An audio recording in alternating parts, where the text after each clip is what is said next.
Today, self-tracking devices are redefining the way we measure our fitness and health, recording every aspect of our daily routine, from calorie intake to sleeping patterns. Yet while the quantified self movement is gaining popularity since the coining of the term in 2007, little research has been done to analyse its success in promoting a healthy lifestyle.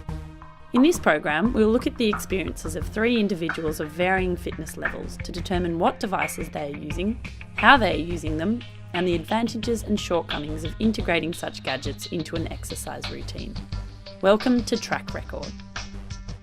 My name is Lauren Webster, I'm 20 years old and I'm a student at Wollongong. I'm Kim Orchard, I'm 62 years old and I'm self-employed, running my own business. I'm Sophie Falzon, I study exercise science, I manage Rush Coffee and I train and race triathlons.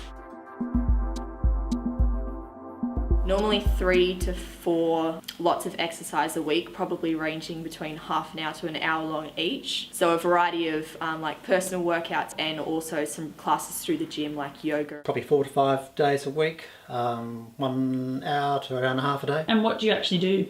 Ride, push bike. Hours per week, anywhere from about 10 on a rest week up to 15, 20 plus during training weeks, build weeks. Each day will be either a swim, a run or a ride.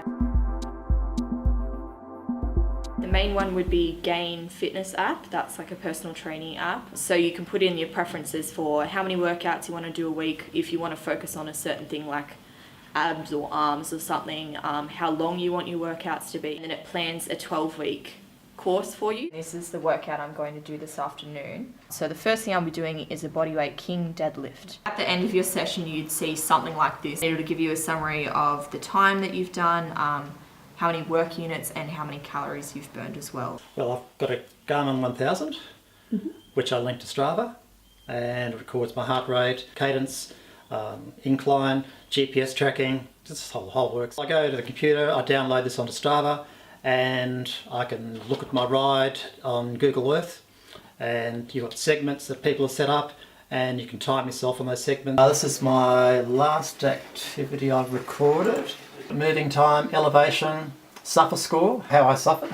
My main one is my Garmin 910X, which is my watch. It does my swims, my runs and my rides. So with my running, I've got a foot pod, so it'll take my cadence as well as my heart rate at the time and track your kilometres. And it uploads it onto the internet and you can view all your previous activities. That's what my swim looked like at Huskisson when I raced. So that's got your map of where you swam. You've got how far you swam, your time, your average pacing and roughly your calories.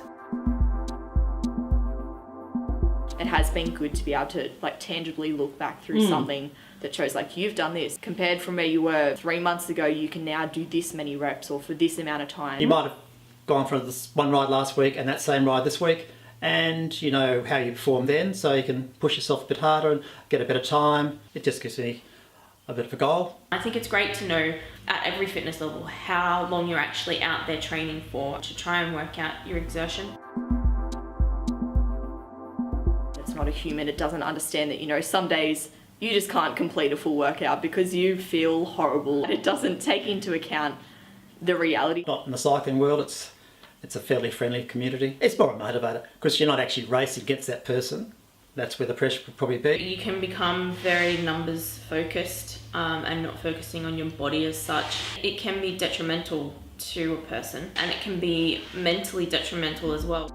These hypothesised implications may not be far from reality. The intense focus on the body, often facilitated by the devices, is said to potentially lead to cyberchondria, unreasonable anxiety about one's state of health based on the data he or she collects.